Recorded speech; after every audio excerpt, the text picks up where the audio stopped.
Jemaat GPD Metro yang dikasih oleh Tuhan, semuanya tentu sehat-sehat saja ya di rumah. Kita percaya melalui apa yang sedang terjadi, Tuhan punya rencana untuk kita semua.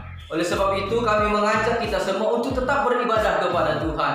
Caranya bagaimana? Caranya adalah dengan saudara mengikuti YouTube channel kita semua dengan nama GPDI Metro Lampung. Di sana saudara bisa mengikuti ibadah hari Minggu dan ibadah-ibadah yang lainnya. Jangan lupa untuk like, komen, dan subscribe. Jangan lupa tombol loncengnya supaya semua dapat notifikasinya.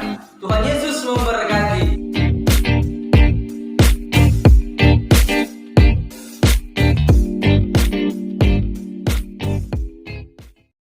Puji Tuhan, selamat pagi Bapak Ibu yang diberkati oleh Tuhan. Kita bersyukur kepada Tuhan pagi hari ini. Oleh karena kasih dan anugerah Tuhan, kita boleh ada sampai hari ini. Mari kita semua bangkit berdiri, kita mau datang kepada Tuhan. Kita angkat pujian Roh Allah yang hidup penuhiku.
Kebesaran kuasa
bebaskan hidup yang Amin, amin, amin. terbelenggu. Puji Tuhan, memulihkan hati mereka yang terluka,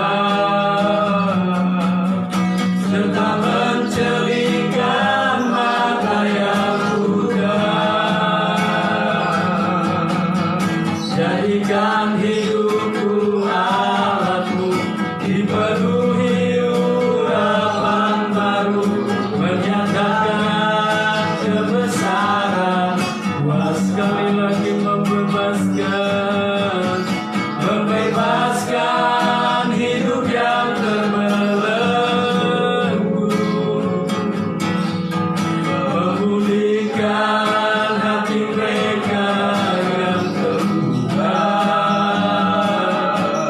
serta mencelingkan mata yang buta. Jadikan hidupku alatmu, dipenuhi urapan baru, menyatakan kebesaran kuasa. Jadikan hidupku alatmu, dipenuhi urapan baru, menyatakan kebesaran kuasa-Mu.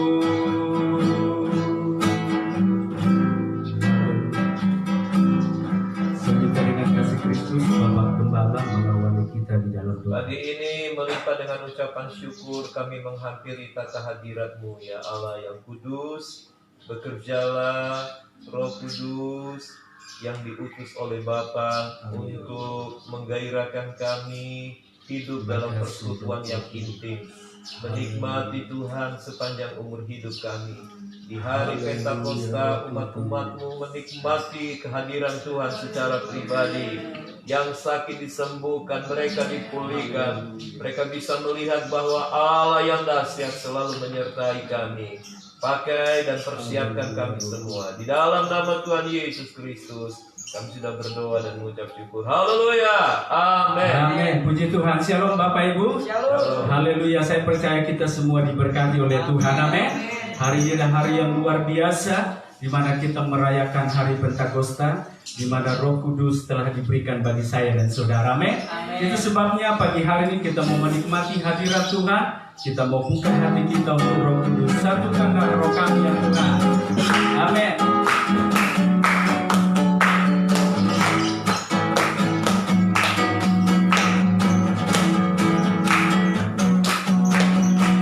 Satukanlah roh kami ya Tuhan, bergandeng tangan kami semuanya dalam hadirat-Mu.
tercurah di tempat ini. Amin. Haleluya. Mari kita kembali mengangkat pujian kita. Dengarlah suara Nafiri. Amin.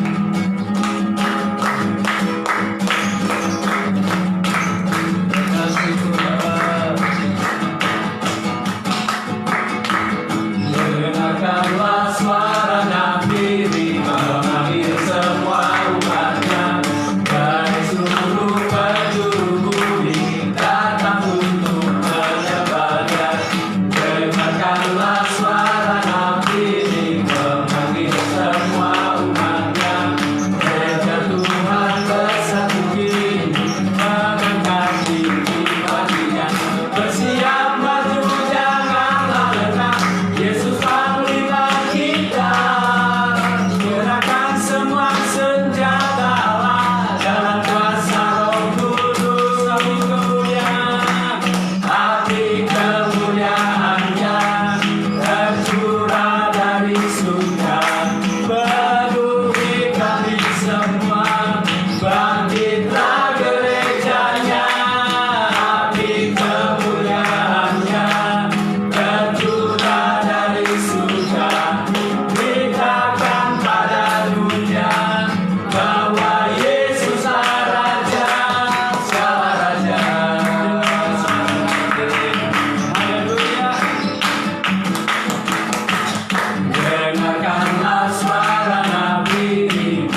diberkati oleh Tuhan. Saya percaya kuasa Roh Kudus sedang bekerja di tengah-tengah persekutuan kita pagi hari ini. Itu sebabnya mari kita siapkan hati kita. Kita mau dibekali oleh luar firman Tuhan pagi hari ini. Kita akan pujian berhembuslah Roh Kudus di tempat ini.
setiap pujian kami boleh menyenangkan hati Tuhan.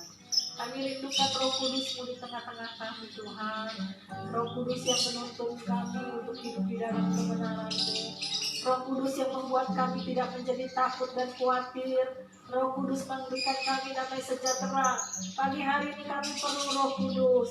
Tuhan ada di tengah-tengah kami. Berfirmanlah Engkau lewat hamba-Mu, urapi hamba-Mu. Roh Kudus menjadi bagian di dalam kehidupan kami. Terima kasih Bapa, Roh Kudus juga mengurapi hamba-Mu. Ambillah pekerjaan di pagi hari ini. Terpujilah nama Tuhan. Kami siap mendengarkan firman. Di dalam nama Tuhan Yesus. Haleluya. Amin. Haleluya. Haleluya. Haleluya. Selamat pagi kekasih Tuhan. Pagi hari ini kita merayakan hari Pentakosta, hari yang ke-50 di mana Allah mencurahkan Roh Kudus-Nya setelah Dia berjanji kepada para rasul-rasul pada saat itu ketika mereka bertekun. Maka Kisah Rasul pasal yang kedua mencatat Roh Allah turun memenuhi mereka. Mari kita baca Kisah Rasul pasal yang kedua menjadi dasar perenungan kita semua pagi hari ini dengan tema konsep pengajaran dasar Rasul Paulus di dalam Kisah Rasul. Pasal yang kedua, ayatnya yang ke-41 dan 42.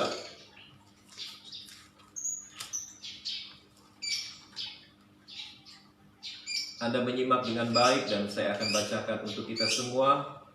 Orang-orang yang menerima perkataannya itu memberi diri dibaptis dan pada hari itu jumlah mereka bertambah kira-kira 3.000 jiwa. Mereka bertekun dalam pengajaran rasul-rasul dan dalam persekutuan. Dan mereka selalu berkumpul untuk memecahkan roti dan berdoa.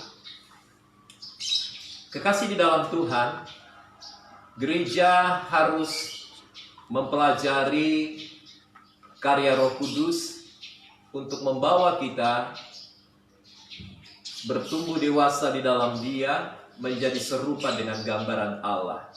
Tanpa Roh Kudus dapat dipastikan gereja akan mengalami stagnasi. Gereja tidak akan bertumbuh secara maksimal, baik secara kuantitas juga kualitas. Berbicara kuantitas, Kisah Rasul pasal yang kedua mencatat bahwa pada saat itu bertambah-tambahlah jiwa-jiwa. 3.000 jiwa kurang lebih memberi diri untuk dibaptis. Berbicara tentang kualitas, murid-murid pada saat itu melakukan aktivitas rohani di mana mereka bertekun di dalam pengajaran, bersekutu, memecahkan roti, dan hidup mereka berdampak bagi banyak orang. Tentunya hal ini sangat menarik untuk kita pelajari bersama. Bertitik tolak dari tema yang sudah saya berikan tadi, konsep pengajaran dasar Rasul Paulus di dalam Kisah Rasul. Pelajaran yang pertama kita dapatkan adalah bahwa Roh Kudus adalah satu pribadi. Weserbrill di dalam buku yang menjadi acuan banyak hamba-hamba Tuhan, yaitu Dasar yang Teguh, mengatakan Roh Kudus bukan hanya satu gerakan, tetapi Roh Kudus adalah satu pribadi yang pasti. Oleh sebab itu Anda bisa memperhatikan ketika Tuhan Yesus Dia naik ke surga, Dia berkata di dalam Yohanes pasal 14 ayat yang ke-16, Dia meminta kepada Bapa dan Bapa mengutus Roh Kudus untuk menyertai gerejanya. Dialah Roh kebenaran yang memberikan kekuatan dan mengingatkan hidup gereja atas pengajaran yang telah mereka dapatkan selama ini. Bapak-bapak dan ibu-ibu, kalau kita bisa memahami bahwa Dia adalah satu pribadi, itu berarti Roh Kudus dapat merasakan apa yang sedang dialami oleh gerejanya. Roh Kudus juga dapat didukakan, dan Roh Kudus juga bisa menunjukkan sikap atas sebuah kesalahan yang dilakukan oleh gerejanya. Mari kita perhatikan Kisah Rasul pasal 5 ayatnya yang ketiga. Kisah Rasul pasal 5 ayatnya yang ketiga. Theo, bacakan untuk kita semua. Kisah Rasul pasal yang kelima ayat yang ketiga, firman Tuhan. Tetapi Petrus berkata, Ananias, mengapa hatimu dikuasai iblis sehingga engkau mendustai Roh Kudus dan menahan sebagian dari hasil penjualan tanah itu? Ananias dan Safira berjanji kepada Allah untuk menyerahkan penjualan hasil tanahnya. Ayat yang kedua berkata, Tanpa sepengetahuan istrinya, Ananias menahan sebagian hasil penjualan itu. Dan tatkala dia menyerahkan hasil penjualan yang telah dia kurangi, Rasul pada saat itu menegur, yaitu Rasul Petrus. Dia berkata, Ananias, mengapa hatimu dikuasai iblis sehingga engkau mendustai Roh Kudus dan menahan sebagian hasil dari penjualan tanah tersebut? Akibat dari ketidakjujurannya, Ananias mati seketika pada saat itu setelah Petrus selesai berbicara. Bapak-bapak dan ibu-ibu, perhatikan bahwa Roh Kudus dapat didukakan, tetapi dia tidak bisa dibohongi. Dia tidak bisa dibelakangi oleh saya dan saudara. Bersikap jujur atas setiap aspek kehidupan kita adalah sikap yang disukai oleh pribadi Roh Kudus. Itu sebabnya saya ingin berpesan, sekalipun Anda tidak melihat dia secara fisik, namun kehadirannya yang berbicara lewat firman dan juga secara pribadi dalam batin kita harus dihargai. Gereja harus mencintai Roh Kudus karena dialah yang akan menuntun Anda dari kemenangan lepas kepada kemenangan, dari keadaan yang fana ini menuju kepada kehidupan yang baka. Anda tidak akan pernah bisa sempurna tanpa tuntunan Roh Kudus, karena potensi dosa selalu muncul ke permukaan, membawa gerejanya jatuh bangun di dalam kesalahan. Tapi kalau Anda menghargai dia sebagai satu pribadi, saya percaya Anda akan bersikap jujur. Anda tidak akan membelakangi dia. Apapun sikap yang Anda lakukan, Anda akan berpikir berulang kali untuk mengkhianati Roh Kudus yang adalah satu pribadi. Lalu Anda juga melihat konsep pengajaran dasar daripada Rasul Paulus di dalam Kisah Rasul ini adalah gereja terlahir oleh karya Roh Kudus untuk melakukan misi penginjilan, memberitakan Injil. Mari kita baca Kisah Rasul pada pasalnya yang pertama, ayat yang ke-8. Kisah Rasul pasal pertama ayat yang ke-8. Kisah Rasul pertama yang ke-8, firman Tuhan, tetapi kamu akan menerima kuasa kalau Roh Kudus turun ke atas kamu, dan kamu akan menjadi saksiku di Yerusalem dan di seluruh Yudea dan Samaria dan sampai ke ujung bumi. Puji Tuhan, ayat ini telah digenapi. Roh Kudus terus berkarya, membawa kepada pertobatan banyak manusia oleh pemberitaan Injil dari rasul-rasul dan hamba-hambanya dan juga anak-anak Tuhan. Anda harus berperan aktif menjadi saksi Allah, karena berita pertobatan dan keselamatan hanya ada dalam Yesus Kristus Tuhan. Dan Roh Kudus yang memungkinkan untuk saya dan saudara melakukannya. Bukan karena keterampilan seseorang, bukan karena fasilitas seorang pembicara, hati manusia dapat digerakkan percaya kepada Allah, tetapi karena Roh Kudus yang memakai hidup saya dan saudara. Gereja mula-mula dilahirkan oleh karena karya Roh Kudus. Itu sebabnya saya masih mempercayai Dia yang adalah satu pribadi. Revival itu akan terus bergerak sampai tiba masa penuaian secara global. Orang-orang percaya dibawa untuk melihat bahwa begitu luar biasa karya Roh Kudus. Pertobatan terjadi di berbagai tempat. Bahkan Alkitab sudah nubuatkan satu saat Bani Kedar dan Nebayot akan datang bertekuk lutut kepada Tuhan. Dan digenapilah firman Allah yang berkata bahwa setiap lidah akan mengaku bahwa Yesus Tuhan, dan setiap lutut akan bertelut mengaku bahwa Dia adalah Allah yang hidup. Kekasih di dalam Tuhan, mari buka hatimu, masuk dalam proyek Allah yang besar. Dia terus memanggil gerejanya untuk menyaksikan pribadi Yesus. Anda tidak perlu takut. Takutlah Allah, kepada Allah yang dapat membinasakan tubuhmu dan juga bisa membinasakan jiwamu. Ancaman terhadap penginjilan hari-hari ini memang terjadi di berbagai tempat. Ada harga yang harus dibayar, tetapi gereja mula-mula dan rasul-rasul tidak berhenti untuk memberitakan Injil. Hari ini kita terbatas hanya melalui medsos, live streaming, untuk Anda mendengar Injil. Tapi saya percaya ketika waktunya tiba, pandemi ini berakhir, gereja tidak boleh berhenti, bahkan tidak menutup kemungkinan, haleluya, akan ada sebuah kegerakan besar di negeri kita ini. Allah mencintai Indonesia. Allah akan membawa kita melihat bahwa karya Roh Kudus untuk melahirkan gereja itu digenapi di hari-hari yang terakhir.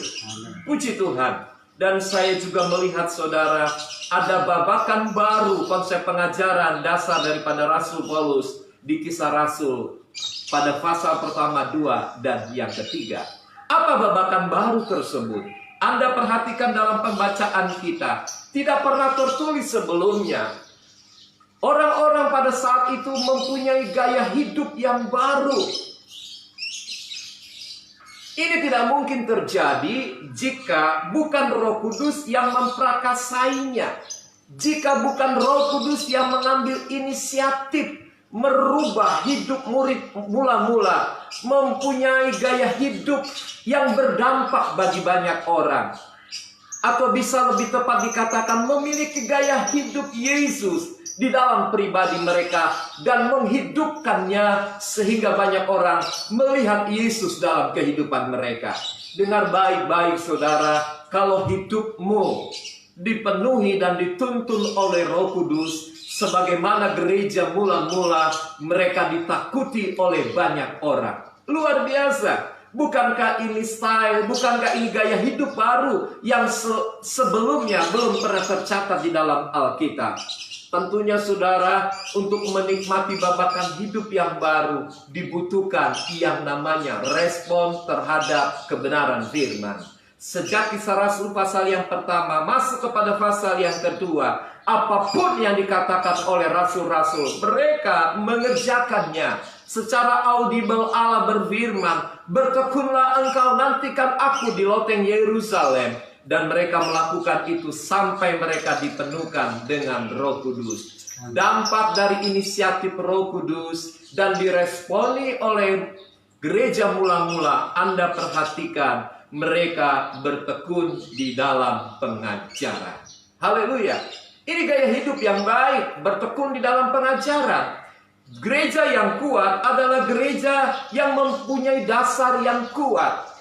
Pengajaran yang diberikan oleh Yesus secara pribadi pada saat itu disampaikan kembali oleh rasul-rasul. Dan yang paling terkenal Anda mengingat bagaimana khotbah di atas bukit membuka wawasan murid-murid pada saat itu tentang kehidupan surgawi. Lalu Yesus berkata, hanya mereka yang berdiri di atas batu karang yang teguh, yang membangun bangunannya di atas batu, mereka yang akan berdiri kokoh. Saya dan saudara tidak akan bisa berdiri kokoh, tidak punya gaya hidup yang disiplin, tidak punya gaya hidup yang loyal kepada Tuhan jika Anda tidak punya dasar pengajaran yang kuat. Hari-hari ini gereja dihantam oleh badai pengajaran yang meragukan pengajaran yang disampaikan oleh hamba-hamba Allah. Saya ingin berpesan, pegang pengajaran saya sebagai gembala sidang yang selalu bertitik tolak dari kebenaran. Filsafat dunia itu produk otak manusia, tetapi kebenaran adalah firman Allah sendiri. Dan firman Allah adalah pribadi Tuhan Yesus sendiri. Itu sebabnya saya tidak berani menafsirkan jika tidak berdasarkan firman. Hari-hari ini Anda perhatikan, nilai persembahan, mulai dari persembahan kepada Allah, milik daripada Tuhan, diragukan. Mereka berkata bahwa itu adalah hasil karya manusia untuk memperkaya diri dan lain sebagainya. Pilihan ada di tangan Anda. Saya hanya ingin berkata, kalau Anda kembali kepada firman dan dasar pengajaran, Anda akan hidup dalam gaya hidup yang berkenan di hadapan Tuhan. Lalu yang kedua, mereka bersekutu. Dalam persekutuan. Persekutuan yang dimaksud di dalam ayat ini tidak hanya berbicara berkumpul sebagai sebuah kegiatan rutinitas, tidak, tetapi lebih cenderung setiap Orang pada saat itu memiliki keinginan yang kuat, memiliki kemauan yang kuat untuk lebih intim lagi bersama dengan Tuhan dan orang-orang pilihan pada saat itu. Mereka bisa membagi hidup, mereka bisa bercerita, mereka bisa bersekutu. Pertanyaannya adalah, dalam kondisi seperti ini, apakah hal itu masih bisa dilakukan?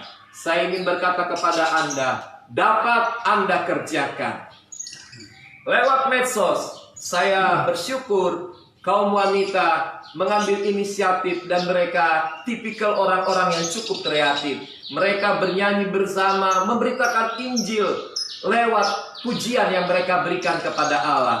Mari kembangkan itu, lebih intim dengan cara bersaksi lewat medsos yang Anda miliki, kesaksian yang hidup, kesaksian yang tidak didasari pendapat pribadi Anda sendiri, tetapi pengalaman bersama dengan Tuhan. Maka saya percaya Anda tidak akan kehilangan esensi dari persekutuan. Sekalipun Anda tidak bersekutu di gereja, tetapi kekuatan gereja yang terdapat di dalam rumah tangga Anda itu tetap dapat dihidupi dengan kekuatan Roh Kudus. Amin. Saya berpesan kepada jemaat GPDI Metro, jangan malas beribadah. Tidak nyaman untuk didengar, tetapi harus saya perkatakan. Kenapa? Kalau Anda tidak intim bersekutu dengan Allah, dipertanyakan pertumbuhan rohanimu. Anda tidak bisa mengandalkan hidup seorang hamba Tuhan untuk terus bisa mengayomi Anda. Tapi Anda punya gembala agung yang tidak terbatas. Waktu Anda mau bersekutu, suami berperan sebagai imam, istri dan anak-anak bersekutu bersama dengan keluarga, membaca firman yang adalah Allah sendiri. Itu akan menumbuh kembangkan iman Anda di dalam Yesus Tuhan. Sehingga tidak ada alasan Anda tidak bisa bersekutu di dalam Tuhan. Lalu yang ketiga, dalam hal memecahkan roti. Saudara, memecahkan roti di dalam ayat ini yang saya pelajari dari firman Allah memiliki dua pengertian. Yang pertama adalah mereka selalu terlibat dalam perjamuan kasih. Mereka makan bersama sebagai bentuk perhatian satu dengan yang lainnya. Haleluya. Bapak Penggembala, bagaimana mungkin kita bisa bersama-sama makan minum lagi bersama dengan saudara seiman? Ada banyak ide yang saudara bisa lakukan. Biasakanlah kalau Anda ada berkat, saling mengirim satu dengan yang lain. Haleluya. Anda bisa memberi kepada orang-orang yang membutuhkan. Saya percaya keintiman sebagai saudara seiman tidak bisa dihalangi oleh apapun juga. Yang setuju katakan amin. Amin. Lalu kata memecahkan roti di dalam ayat ini berbicara mereka makan perjamuan kudus yang asah. Mengingat tentang pengorbanan Yesus. Setiap kali saya mengingat pengorbanan Yesus di kayu salib, selalu mendatangkan kekuatan baru. Karena tidak ada seperti pribadi dia yang mau merelakan hidupnya mati bagi orang berdosa. Anda tidak punya hak sama sekali untuk menuntut Allah. Anda tidak punya hak sama sekali berkata protes kepada Allah atas apa yang sedang terjadi dalam hidupmu. Semua inisiatif datang daripada Allah untuk menyelamatkan Anda. Bagian kita adalah mensyukuri. Kalaupun hari-hari ini Allah izinkan masalah datang, saya percaya kasih-Nya yang sudah dinyatakan dengan mengirim anak yang mati di kayu salib. Maka Roma berkata, yang lainnya juga pasti akan diberikan kepada kita. Amin. Itu sebabnya jangan komplain, jangan protes kepada Allah. Ingat pengorbanannya. Gaya hidup ini yang harus Anda pertahankan. Memecahkan roti, mengingat kasih setia Allah. Minggu depan kita akan perjamuan kudus. Saya berharap mari memiliki perhatian satu dengan yang lain. Angkat telepon, bicara kepada saudara seimanmu. Ingatkan mereka. Saya bisa memantau dari kehadiran jemaat yang mengikuti live streaming. Suka atau tidak suka saya harus berkata, prosentasenya belum mencapai apa yang saya harapkan. Kendalanya mungkin banyak, tetapi saya berdoa, munculkan kesadaran jemaat. Anda harus punya gaya hidup bertekun di dalam persekutuan, dan yang terakhir, bertekun di dalam doa. Ciri khas orang yang dipimpin dan dipenuhi Roh Kudus adalah bertekun di dalam doa. Kalau hari-hari ini Anda sudah mulai malas berdoa, mari evaluasi apa yang sedang terjadi di dalam hidupmu. Karena orang yang bertekun di dalam doa, pasti hidupnya dipimpin oleh Roh Kudus. Kalau Anda tidak mau lagi berdoa hari-hari ini, saya bisa berkata, kehidupan rohanimu sedang menuju kepada masalah yang besar, kalau tidak ingin disebut dengan kehancuran. Apa yang saudara harapkan jika hidupmu tidak berdoa? Benar, saudara bisa memiliki A dan itu dengan kemampuanmu sendiri. Karena kerajinan bisa membuat seseorang menjadi kaya. Tetapi berkat Tuhan akan membuat hidup orang percaya sangat diberkati oleh Tuhan. Itu terjadi kalau Anda bertekun di dalam doa. Sebuah pertanyaan adalah, kenapa kita sudah malas bertekun di dalam doa? Sangat dimungkinkan Alkitab sudah memberi contoh, Demas lebih mencintai dunia sehingga dia tidak lagi bertekun di dalam Allah, dan saya bisa pastikan dia juga tidak lagi bertekun di dalam doa kepada Tuhan. Kalau hari-hari ini dengan kesulitan Anda berargumentasi dengan firman, bagaimana saya bisa berdoa kalau untuk makan dan minum saja menyita waktu saya dari pagi sampai malam?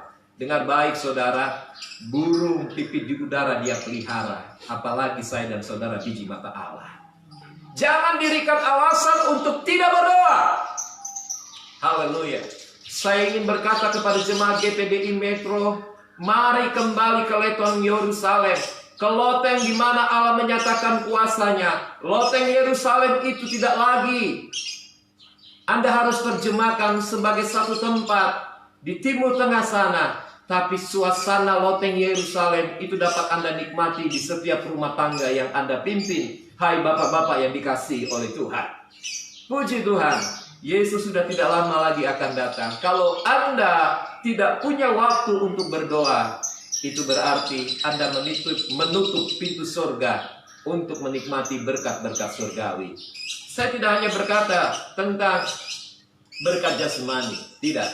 Tapi yang terutama hari-hari ini, sukacita, damai sejahtera, haleluya, hidup penuh dengan kepastian. Dunia ini bukan firdaus, karena kekekalan menanti saya dan saudara. Pandemi saudara, baru bagian kecil yang harus dihadapi oleh gereja. Bapak Gembala, jangan takut-takuti kami. Tidak.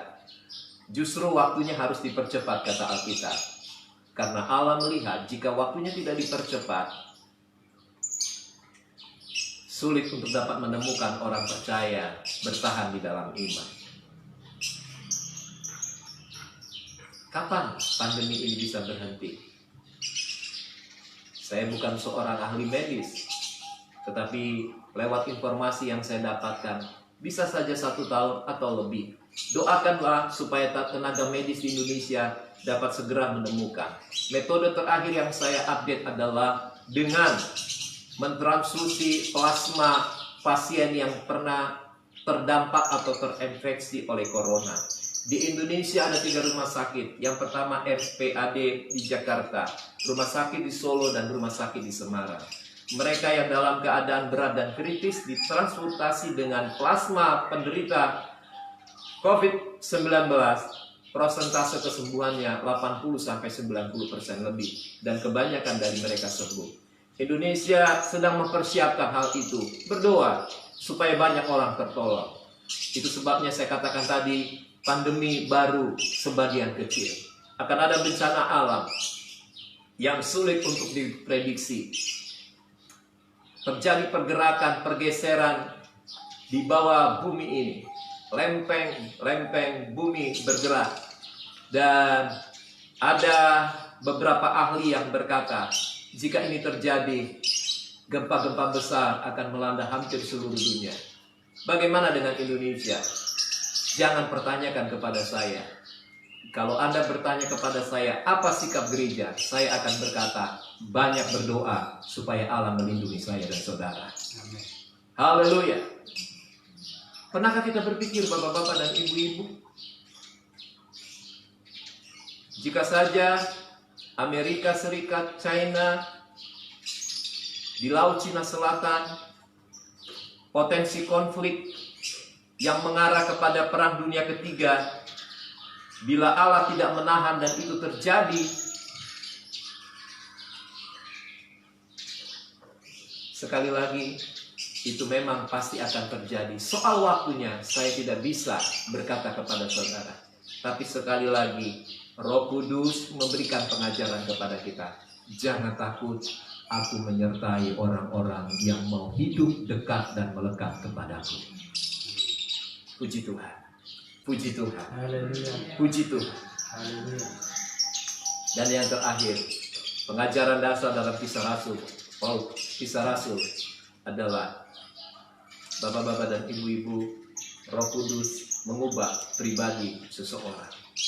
Kalau hari-hari ini Anda merasa rumah tangga Anda adalah rumah tangga yang seringkali mempraktekkan kekerasan secara audible, kata-kata yang menyakiti pasangan hidup dan anak-anak, bahkan tidak menutup kemungkinan KDRT masih terjadi di rumah tangga orang Kristen, saya ingin berkata lewat kebenaran firman. Ada satu pribadi yang bisa melembutkan hatimu. Mintalah dia untuk berkarya. Jangan korbankan hidupmu dengan perbuatan dosa. Biar dia yang menuntun Anda. Sekeras-kerasnya hati manusia, di tangan Allah, di tangan Roh Kudus, dia seperti batang air. Kemanapun dia menginginkan untuk diarahkan, dia bisa melakukannya. Itulah hati Anda dan saya. Kalau hari ini Anda merasa karaktermu adalah orang yang keras, yang mengedepankan emosi daripada kasih, orang yang cenderung egois, hari ini dia bisa mengubah Anda. Bahkan Roh Kudus ingin berpesan kepada kita semua, hidupmu menjadi indah di dalam tanganku. Luar biasa firman, ini yang saya bisa sampaikan kepada Anda semua jemaat GPDI Metro. Terus semangat, ada Roh Kudus. Terus on fire, ada Dia, Holy Spirit, yang membuat Anda bergairah di dalam hidup ini. Bangkit berdiri, kita akan berdoa dan menyembah Tuhan. Haleluya. Puji Tuhan. Roh Kudus yang manis, datang penuhiku. Roh Kudus yang manis, datang ke atasku.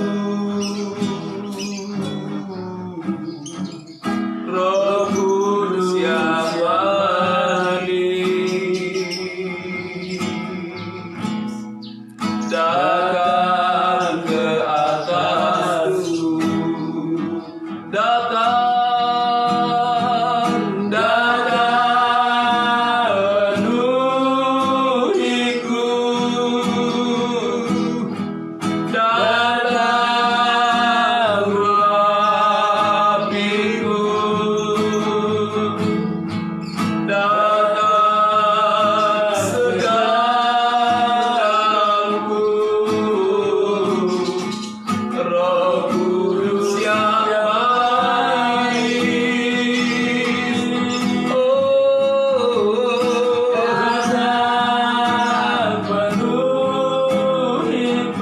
terima kasih Tuhan. Datang rapiku. Amin, amin. Datang segalaku. Roh Kudus yang manis. Angkat tanganmu. Datang penuh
datang urapiku,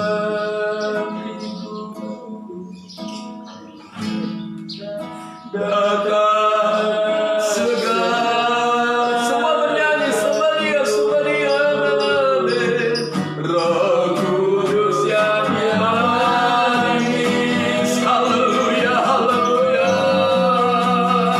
Datang penuhiku, oh datang urapiku, datang segala Roh Kudus yang manis, Somalia.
Yang berkarya di setiap rumah tangga, yang berkarya bagi setiap yang mendengar.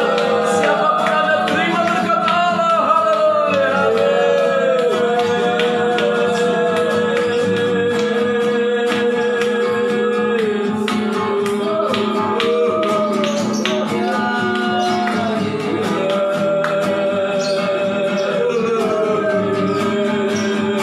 Datang penuhiku,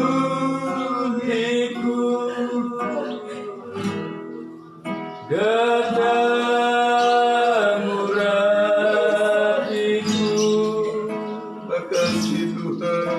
Datang segarkan,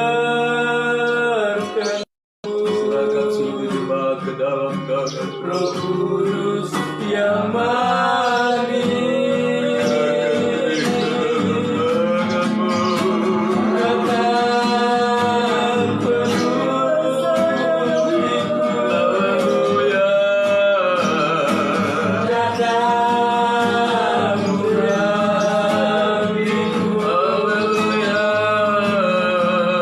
Datang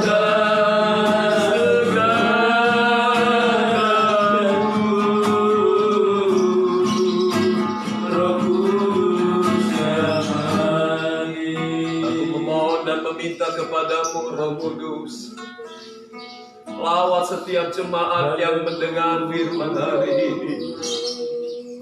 Kau tidak pernah lalai Tuhan. Kau sangat mengasihi kami. Pribadi lepas pribadi disegarkan dalam hadirat Allah. Karamat dan kasih Allah. Buka dalam nama Yesus selaput yang menutup mereka dalam nama Yesus Tuhan, supaya mereka boleh melihat karya Allah yang luar biasa dalam kekuatan Roh Kudus yang tidak terbatas. Sembuhkan mereka yang sakit pagi hari ini, dikuatkan mereka yang lemah, dan diberkati orang yang mengandalkan Tuhan.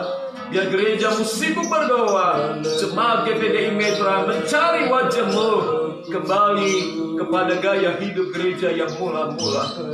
Bertekun dalam pengajaran, tidak mudah diombang-ambingkan oleh pendapat manusia yang menafsirkan menurut keinginan mereka masing-masing. Tuhan, kami bersekutu, hidup dalam persekutuan, mengambil inisiatif dekat dengan Allah yang hidup. Dan kami saling berbagi, bahkan memecahkan roti yang adalah persekutuan dalam perjamuan kudus yang asa. Dan tetap tinggal di dalam doa agar hidup kami ditolong oleh Tuhan. Di dalam dan demi nama Tuhan Yesus Kristus, kami sudah berdoa dan sebentar kami akan memberikan korban persembahan. Biar korban yang kami beri untuk Allah berkenan di hadapan-Mu. Amin. Dalam nama Tuhan Yesus Kristus. Haleluya. Amin. Puji Tuhan. Haleluya, puji Tuhan, kita telah diberkati oleh firman Tuhan pagi hari ini. Kita akan memberikan korban persembahan kita dengan penuh sukacita. Kita angkat pujian, segala puji syukur hanya bagi-Mu Tuhan.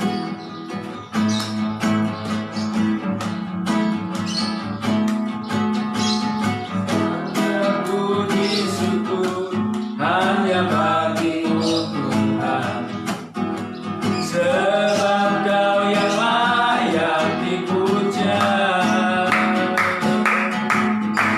Kami mau bersorak tinggikan nama-Mu.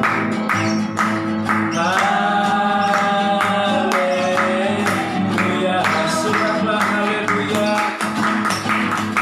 Soraklah haleluya, soraklah haleluya, haleluya,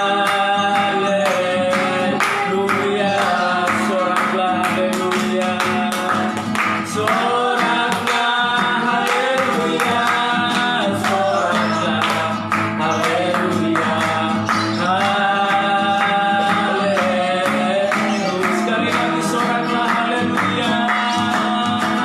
Soraklah haleluya, soraklah haleluya, haleluya.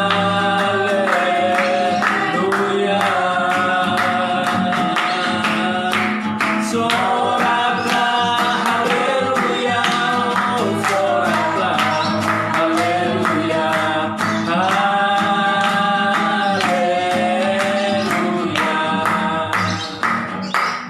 Haleluya, puji Tuhan, kiranya Tuhan Yesus memberkati setiap korban persembahan kita. Selanjutnya saya kembalikan kepada Bapak Gembala.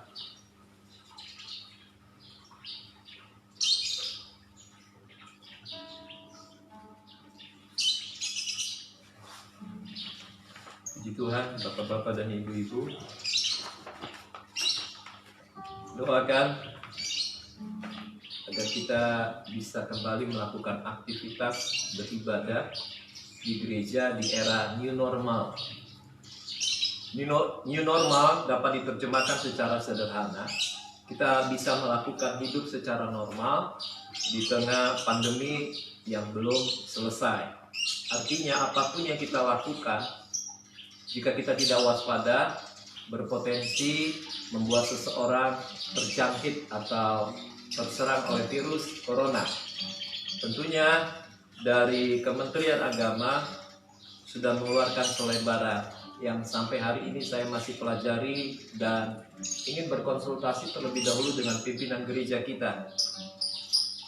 Karena dari bagian terakhir ketentuan yang diberikan, ada dua hal yang harus diperhatikan. Yang pertama, secara administrasi harus ada izin dari gugus depan tingkat kecamatan, kabupaten, lalu ada surat dari wali kota atau bupati, kecamatan sampai tingkat kelurahan, dan gereja harus mengajukan.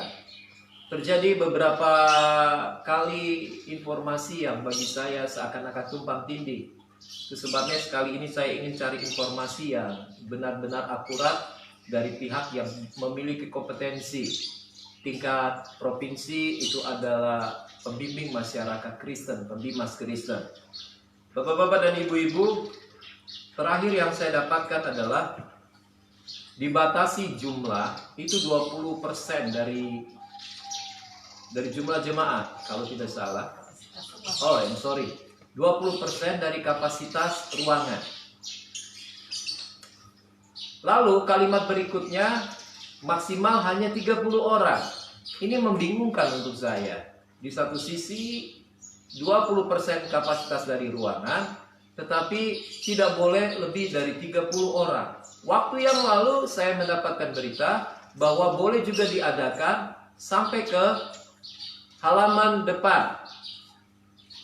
Tentunya tetap memperhatikan protokol yang sudah diberikan oleh pemerintah, supaya saya dan saudara, terutama saya sebagai gembala sidang penanggung jawab operasional gereja, tidak salah menentukan pilihan. Mari doakan supaya dalam waktu dekat saya bisa mengadakan rapat untuk mengambil atau menyikapi surat dari Kementerian Agama ini, yang saya nanti akan telepon mewakili jemaat yang ada dari unsur majelis sampai kepada beberapa kompria representatif mewakili jemaat, ya.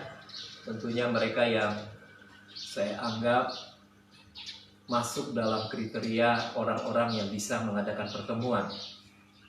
Saya juga harus informasikan dalam keputusan Kementerian Agama untuk saat ini sampai nanti ada peraturan baru yang diterbitkan, kegiatan anak-anak sekolah minggu stop sama sekali, tidak boleh diadakan di gereja.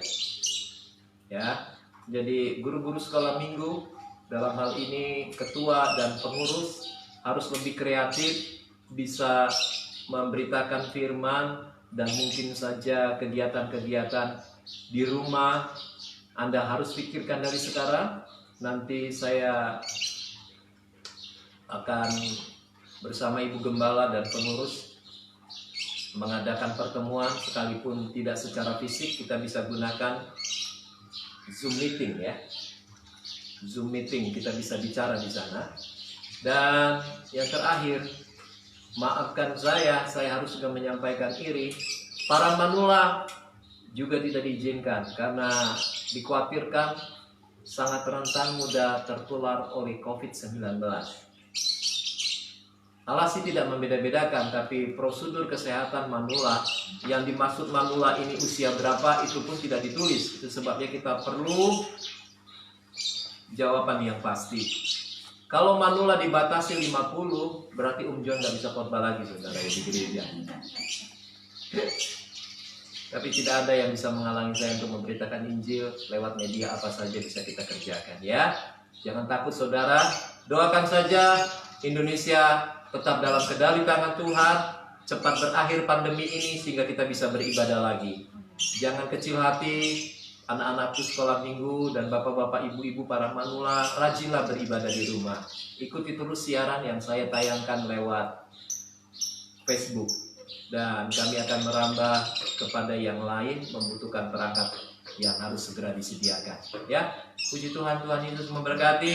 Terima kasih untuk perhatian Anda. Dan ingat, minggu depan kita akan perjamuan kudus yang asa. Persiapkan dirimu, Tuhan Yesus memberkati. Kita bangkit berdiri semua dan kita akan berdoa penutup. Terima kasih Tuhan Yesus yang baik, buat waktu indah yang Tuhan beri kepada kami. Kami sudah mendengar firman, kami sudah mendengarkan arahan, dan aku percaya jemaat GPDI Metro tetap tekun di dalam Tuhan. Sekalipun kami tidak hadir bersama-sama, tetapi doa kami, iman kami tetap tertuju kepadamu. Kami terus berdoa di rumah kami masing-masing. Bebaskan negeri kami dari COVID ini, Tuhan, supaya kami boleh beribadah kembali. Beri pencerahan kepada seluruh komponen bangsa, terutama pemimpin-pemimpin kami, supaya kami bersatu hati membawa bangsa ini menjadi bangsa yang diberkati oleh Tuhan. Terima kasih.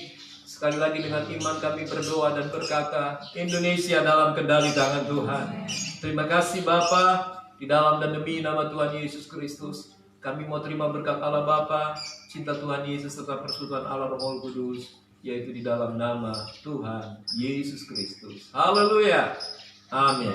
Tuhan Yesus memberkati. Selamat bertemu kembali. Haleluya.